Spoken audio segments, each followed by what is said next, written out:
And it's so striking to me if you actually think about it, that if you look at the world's really great philosophers, 98% of them simply trash mere empiricism or mere materialism. There's just no consistent, coherent way you can support that naive doctrine. No. And yet virtually everybody's, wake-a-day philosophy and practicing scientists and so on have a kind of a naive empirical or a naive materialist view of the world. Right.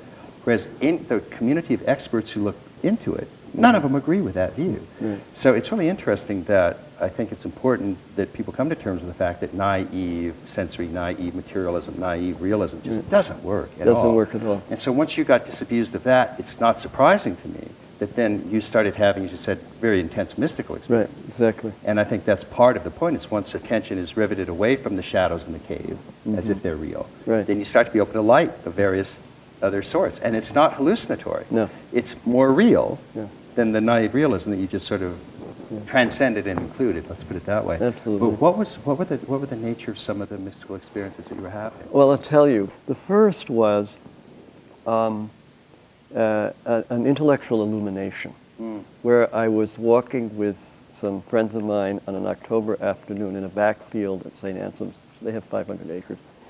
And all of a sudden, I saw the structure of being. It was intellectual vision, which is a rare, I think it's a rare. That doesn't happen more than 2 or 3 times a day for most people. For most people, right, exactly. But this was an overpowering experience because I saw this structure, and the way I saw it was, the way it came to me, the way I conceptualize it is that it really answers the question, why is there something rather than nothing? Yeah. Schelling's great question. And Parmenides and Heidegger. Yeah. And what I saw is that if you can conceptualize it, there is essential existence, which is, I guess, would be equivalent, if it's a valid description of Whitehead, of the primordial nature of God. Primordial nature of God. Right. Although I'm wondering if that primordial nature of God is our concept, where we haven't yet arrived at a fuller understanding of God, or whether it applies to God itself, But at any rate, or himself, or herself, or their self. But what was interesting was that I saw the ground of all manifestation in the possibilities and potentialities, an infinitely infinite series of them, in various universes that exist in the divine mind, which really don't add anything to the divine itself, but are related to potentialities of possible existent beings, and maybe necessary existent beings. That creation happens to fulfill that knowledge that God has. Doesn't fulfill God's being as such, but the knowledge. And so that what is going on in creation, and what I lacked was the understanding of the relationship between time and eternity. And so what happened was, I saw that, and I saw this in a blinding realization, existential clarity that was overwhelming. And it just gripped us for like 15 hours. Us? I was with this group. You explained it to them? For 15 hours. And they were in it with We were you? up all night. Yeah, the whole night. We were in it. And then one of them said to me, you must write it down. So in the morning, I wrote it down, and it became prefatory to a metaphysics of nothingness. Just a brief essay. I'll send it to you. But at any rate, so you see these essential existence and all these possibilities.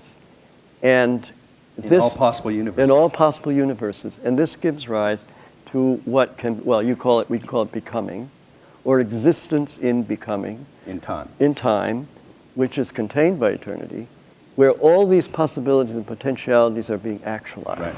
Now, when all the potentialities are actualized in existence, you have absolute existence, where the essential existence and becoming are integrated in absolute realization of all possibilities.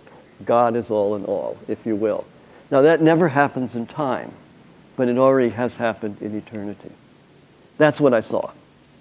That's a good afternoon. Yeah. So that I wanted to mention something about Hegel. One of the insights I got about Hegel, and this would apply to Plotinus and Plato, Spinoza, Kierkegaard probably, is that what I experienced about Hegel is, I was reading one day a line in Hegel's Phenomenology of Spirit, where he says, something like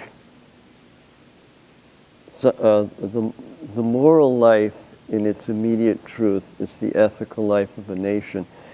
I read that sentence, and all of a sudden I experienced his mind, his consciousness. And with it came an insight that this was a rare species of mystic, that he is an intellectual mystic. He's jnana, he's a jnani. And I think the great philosophers have been jnanis. That is, they're both mystic and metaphysician at the same time. For those of you who don't know the word that Wayne was using, a jnani yoga, J-N-A-N-I, and J-N-A in Sanskrit is similar in our English. We have two roots to that. One is J-N-O, which is gnosis. So J-N-A and J-N-O are very similar. So jnana and gnosis are essentially similar words. And in English we have K-N-O, as in knowledge. And those are all essentially saying the same thing. So there's a great, great lineage of deeply realized beings who are also very, very gifted intellectuals. And they often express this realization through an intellectual love of God and an intellectual expression of that. And so a lot of people get a little, especially in our age of sensory immersion, when sensory whoopee is equated with spirituality, which is, there's nothing wrong with sensory whoopee, it's just a very small portion of what spirit does on any given Saturday night. But the intellectual love of God is somehow thought to be an abstraction away from God. It's just the opposite. It's a very profound expression of a mystical realization. And so you're giving, I think, one just of the classic, really beautiful intellectual illuminations. And they all tend to have similar-ish types of things, which is what's the relation of this eternal isness to the manifest world of becoming. Absolutely. And somehow it has to transcend and include it. And it's, Aristotle's written on it, Hegel's written on it, Parmenides, Plotinus. And it's a wonderful orientation to do that, because it helps straighten out the intellect and put it in relation to spirit. Absolutely. So it can become an expression of spirit and not a detraction from it. And when it happens, it's not like thinking. It's like you're carried along in a stream of awareness.